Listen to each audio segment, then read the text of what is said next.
It's a pretty shockingly wet day here in Canberra from our broadcast centre in the National Press Gallery. I'm right wing, currently looking at a Clifton Pugh portrait of Gough Whitlam with Michelle Grattan.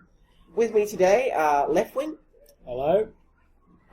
Who is admiring a portrait of John Gorton with Laurie Oakes. Centre right. Hello there, commie McFascist. Who's admiring a portrait of Mr. Holt with the Daily Telegraph's chief political correspondent and also the average teenager. Hello there, people. Who's admiring a portrait of a pre-war Prime Minister who he can't name with some journalist from The Australian who he can't name I'm not admiring it, I'm hating it. That's the average teenager for you. Our topics of discussion today will be the election of Bob Carr to fill the Senate vacancy, which came as a shock to pretty much everybody concerned. The role that billionaires have played in the news over the last few weeks in relation to Andrew Forrest, Gina Rinehart and Clive Palmer. And also, if we get time, our special topic of the day, which will be big banks and their decision by the ANZ to move interest rates independently of the Reserve Bank. But first of all, Left Wing with the review of the week's events. Left Wing, your time limit this week is 2.5 minutes. Fire away. Go! Well, to be honest, I don't think I'm going to be needing it because there hasn't actually been that much happening in Parliament House this week, or at least not in the media's eyes. Obviously, after our completely accurate predictions that Bob Carr would not become the Foreign Minister or the Senator. We did so well. Come on, who would believe that? Naturally, Ridiculous. Julia Gillard went and turned the biggest farce in recent history into the biggest success in recent history for her party, which really went off rather well, you have to admit. So yes, Bob Carr has been announced as the Foreign Minister as well as one of the Senators for the Labour Party now. And obviously, for those of you who don't know, he was the former Premier of New South Wales. Really? I thought this was South Australia. Queensland. Jamaica. Anyway, the other news is that the RBA, I'm pretty sure they haven't moved the rates. They've kept them on hold, yeah. They've kept them on hold. So really, but apart from that, really, it's been a pretty quiet week in politics. Quiet? Fair, okay. Nothing's happened. Nothing's quiet in politics, but fairly silent, comparatively quiet compared to recent weeks. And I think that brings me in under 2.5 minutes. Definitely, very much under 2.5 minutes. So let's give him a round of applause. Thank you. excellent. Now, in all seriousness, some serious egg was thrown in our faces this week. So what you're saying is not serious. And I'm vegetarian, so I don't even like egg. If I have some quotes from last week.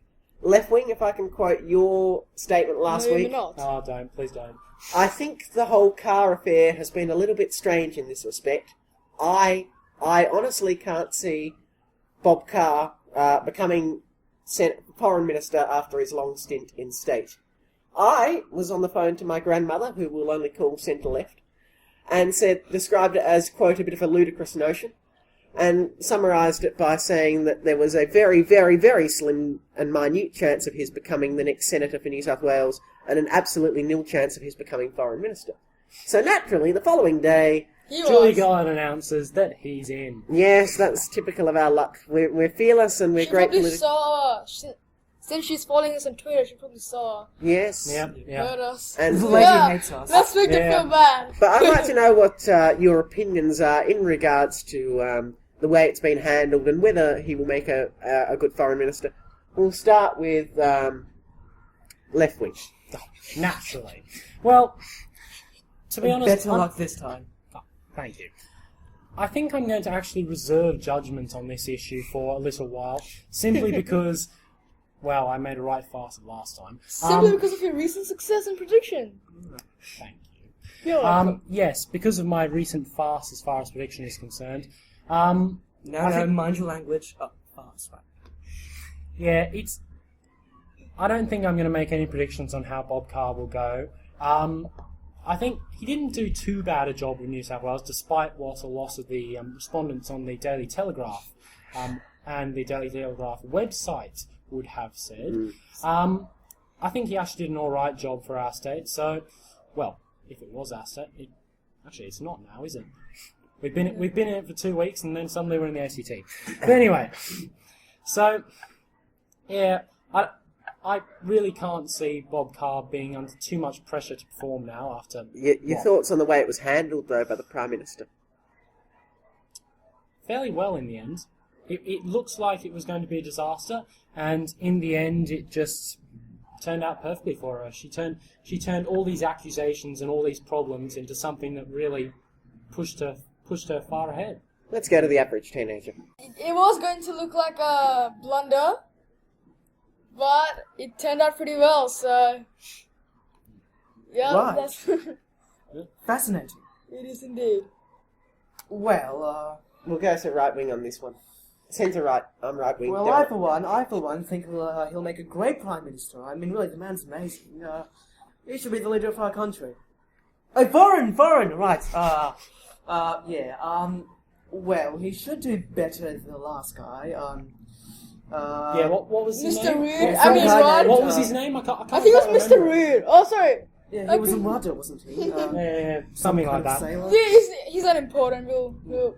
Anyway, I think this car guy should do well. He should drive us to success, ha. steer us to safety. Oh, ha, ha, ha. As a matter of fact, he might even crash the economy. Oh. No, cancel He's the that. foreign minister. Exactly. Yes, well, my thoughts. The After all that, yes. the demotion of the former Minister for Manufacturing, Senator Carr, proves that you can't have two cars in the one garage. But, All this car parks. Thank you. You're really funny. Anyway, All right. and enough of those jokes. Let me give you my thoughts on the way it was handled. I, believe it or not, actually think that he will make a pretty fine foreign minister. He is a student of international history right across the board, and I think the concern will lie in the way it was handled. And to be honest, I think that even though it may have been bungled up earlier on, I think there were a few media reports that led the Prime Minister to think, you know what, stuff it. I'm going to go with him because he's the man I want for the job. And I think that complements a new side we've seen to the Prime Minister, a more forceful side. Any of you who are old enough to remember our first episode 2.5 weeks ago will remember that I did my impersonation of the Prime Minister as a very condescending sort of a woman, and I think that's been shed now. She is making real tough decisions, and I think, I'm not saying it could represent a turning point, but I think he will make an excellent foreign minister. And it was all perfectly legal within the Constitution, and Sorry, can I? I wish you will. Can I just open up a point here? No. Did he just say that he actually liked what Julia Gillard was doing? Did Right Wing say that? I don't Wing think so. I actually don't said, think so. The follower Well, of the hearing great things. Abbott? yeah, I mean, Cody Abbott, sorry, slip of tongue. we've just revived Left Wing with smelling salts. But yeah, so overall, we all agree that Mr. Carr should make a pretty good foreign minister, and that the handling wasn't a major issue. I'll still reserve judgment. You'll still, yes. I think that may be wise, but I'm But not you going have to remember, his department's pretty tired. There we go.